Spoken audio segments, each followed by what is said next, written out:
তুমি কি পেরেশানি থাকতে চাও নাকি শান্তিতে নিঃশ্বাস নিতে চাও?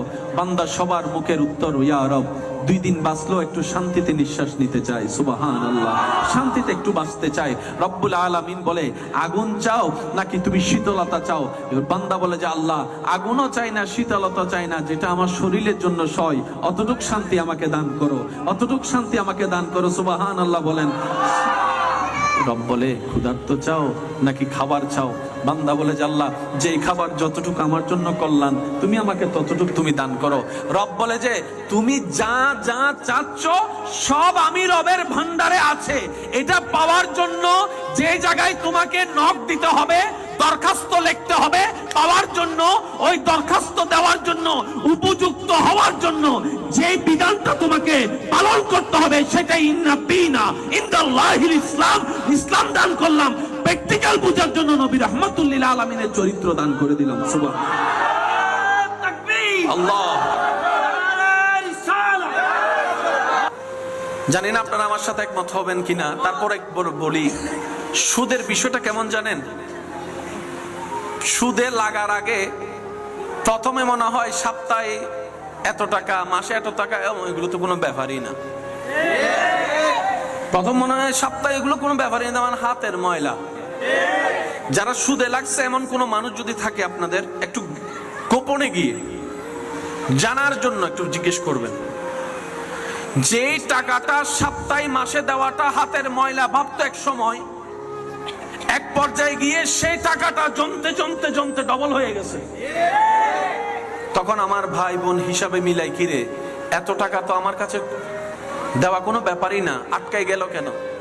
তখন উত্তর আসে, আগে বরকত ছিল টাকা কম থাকলেও, এখন টাকা বেশি থাকলেও বরকত শব্দ।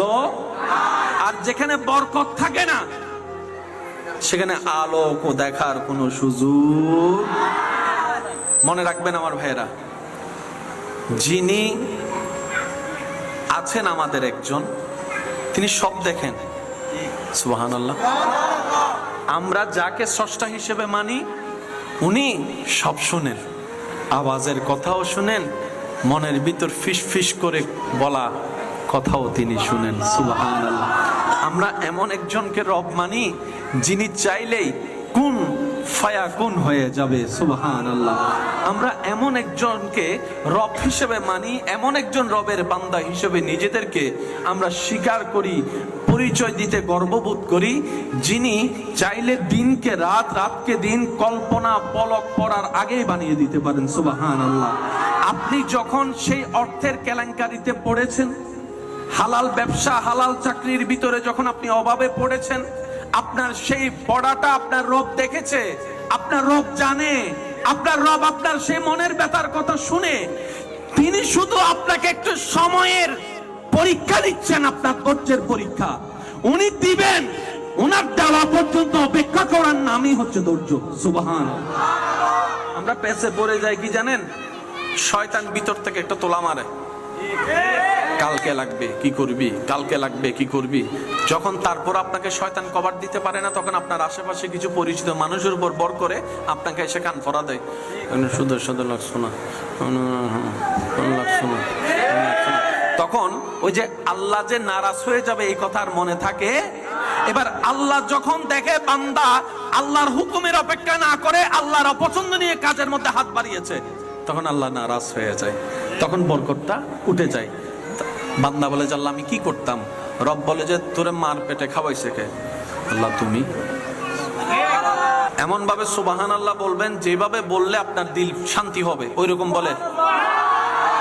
এমন ভাবে সুবহানাল্লাহ বলে রবের প্রশংসা করেন, রবের পবিত্রতার প্রশংসা করেন, যেন রব খুশি হয়ে যায়। এভাবে বলেন সুবহানাল্লাহ। রব বলে, বান্দা তোরে মার পেটের মধ্যে খাওয়াইছে কে?